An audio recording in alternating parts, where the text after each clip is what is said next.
player of the match, voted for by the fans. That is Mfundo Vilakazi, and I'm going to give SAA an opportunity to give him his boarding pass as well, just as a congratulations for his performance in this clash.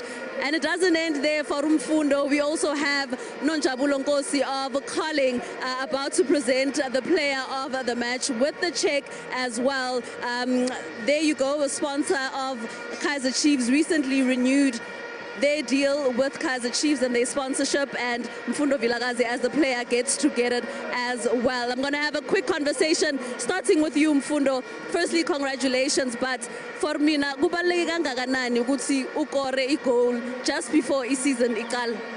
First of all, I would like to thank God for the opportunity ngiphe yona. Ngibonge nabo coach ukuthi baphuthi trust bangifake egroundini ukungithemba kwabo. Lokho kuyabonisa ukuthi bathembele kimi. Nami into mele ngiyenze mele ngilwe egroundini ngibalwele.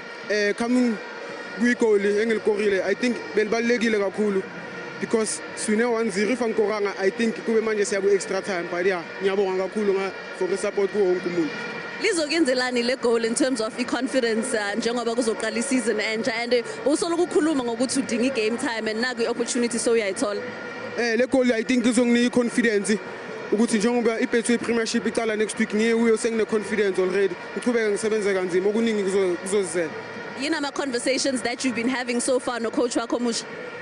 Coach mekafika ungitshelile ukuthi this season ufuna ukungenza i-best player ku-PSL. Mina mele ngimamele nje kuphela ngenza into ayishoyo. Yena uyabelivela kimi, usebenza kanzima egroundini, nginganaki ngivala amadlebe ngingamameli ngabantu from ngaphandle ngisebenza. Congratulations Mfundo. Thank you so much.